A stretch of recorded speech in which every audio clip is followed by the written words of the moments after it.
What's up, truckers? Young Diesel here, and I've got some news that's gonna shake you to your core.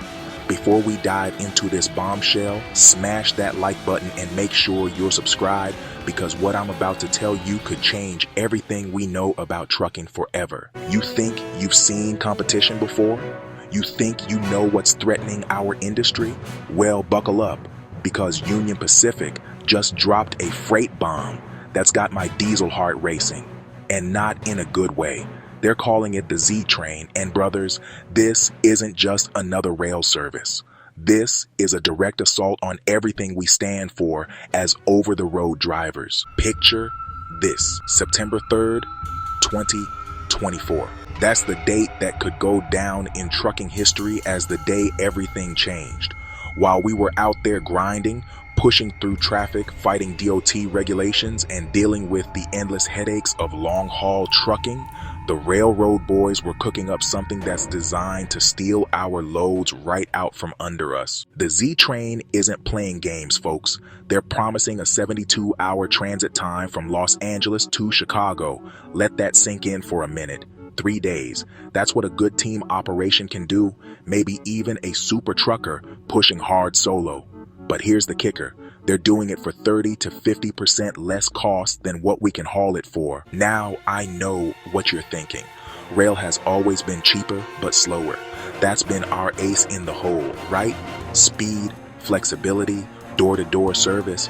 Well, the game just changed, and Union Pacific just played their trump card. They're not just talking about moving a few containers here and there. We're talking about 120,000 containers annually. That's 120,000 loads that could have been on our trailers, in our trucks, putting money in our pockets and keeping our wheels turning. Each one of those trains can replace 200 to 300 trucks. Think about that for a second. One train equals up to 300 of us off the road, but here's where it gets really scary. The rail freight volumes are up 2.4% year over year, while truck volumes are down 14%. Drivers. That's not a small dip. That's not market fluctuation. That's a trend. And it's heading in the wrong direction for us. The Inland Empire isn't just some random location they picked.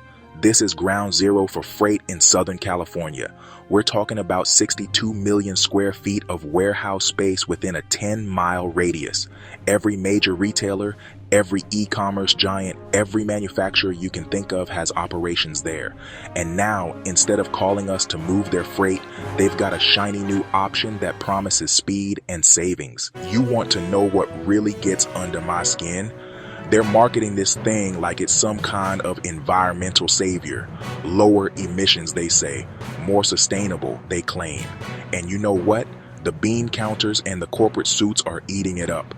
Every company trying to look green, trying to hit their sustainability targets. Now they've got an excuse to dump trucking and go with rail. But let's talk real numbers here, because this affects every single one of us differently. If you're running long haul, full truckload between LA and Chicago or anywhere close to that corridor, you need to pay attention. The estimates I'm seeing suggest 100 to 300 additional loads per day could shift from truck to rail per day, folks. That's not per week, not per month. Every single day, we could be losing that much freight to the rails. Now, I'm not here to sugarcoat this or blow sunshine up your exhaust pipe. This is serious. But I'm also not here to tell you the sky is falling and we should all hang up our keys. Because here's what Union Pacific doesn't want you to know. Here's what they can't replicate, no matter how fast their Z train runs. Flexibility. That's still ours. You need to get to some small town that doesn't have rail access? That's us. You need to make a delivery change at the last minute? That's us. You've got oversized cargo, hazmat loads, fragile freight that needs special handling? That's us. You need true door-to-door service without the hassle of transferring between modes? That's still us. And here's something interesting that might surprise you. This Z train might actually create opportunities for some of us Every container that goes on that train still needs to get from the shipper to the rail terminal and from the destination terminal to the final delivery point. That's drayage work, and guess what? Trucks do drayage. So, the Inland Empire terminal location actually reduces drayage miles, which, could be good news for local and regional carriers in that area. More trains mean more containers that need local pickup and delivery. Now, it's not the long haul miles we're used to, but it's still work. And honestly, it could be pretty consistent work. But let's be honest here about the segments that are really under threat. If you're a long haul carrier running those dedicated lanes that are 750 miles or more, especially if you're hauling anything that even resembles that LA to Chicago corridor, you really need to start thinking about adaptation. The Z train is coming for your bread and butter. Here's what's really frustrating, folks.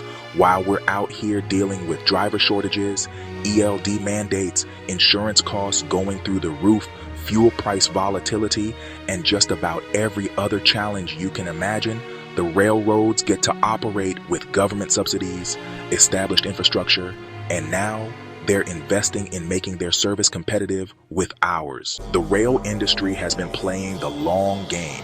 While we've been fighting day-to-day battles, they've been improving their terminals, investing in technology, streamlining their operations, and now they're ready to make their move. The Z train is just the beginning.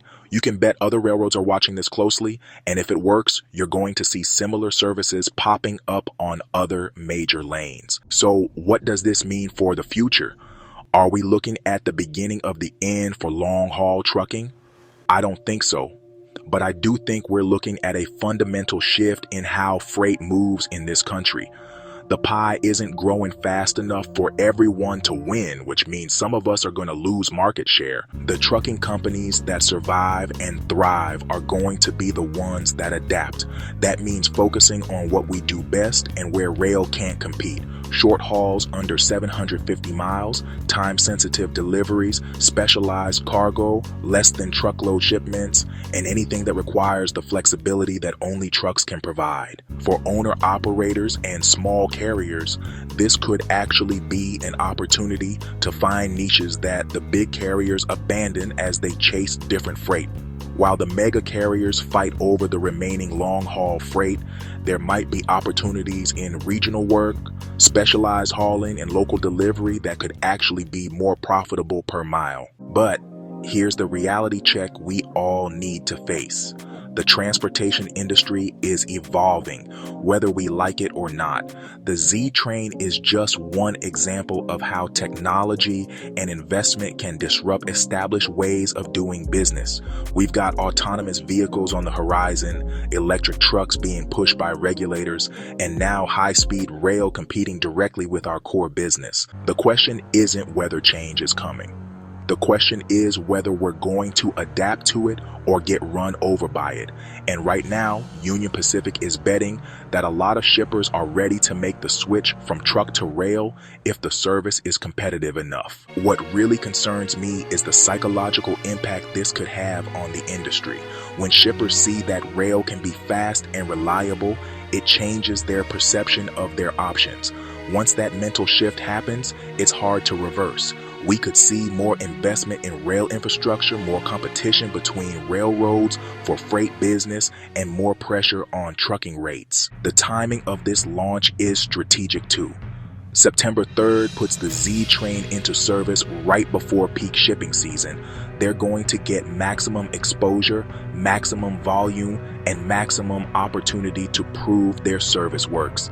If they can handle the holiday shipping rush reliably, they're going to win converts who might never come back to trucking. So here's my challenge to every trucker watching this video. Don't wait for this to hit your business before you start thinking about how to respond. Start now. Look at your customer base, your routes, your services, figure out where you're vulnerable and where you're strong. Because the train is just the first shot fired in what could be a much bigger battle for freight market share. The good news is we're not defenseless. We've got advantages that rail will never have. We've got relationships with customers, flexibility that can't be replicated, and the ability to provide services that go way beyond just moving freight from point A to point B. But we've got to be smart about how we use those advantages. This is Young Diesel reminding you that knowledge is power in this industry. Stay informed, stay adaptable, and keep those wheels turning. Hit that subscribe button if this video opened your eyes to what's coming down the tracks. And let me know in the comments how you think the Z train is going to affect your operation. Until next time, keep the shiny side up and the greasy side down. We'll get through this together, but only if we face it head on instead of pretending it's not happening. The Z train is real, it's coming, and it's time we started planning for what comes next.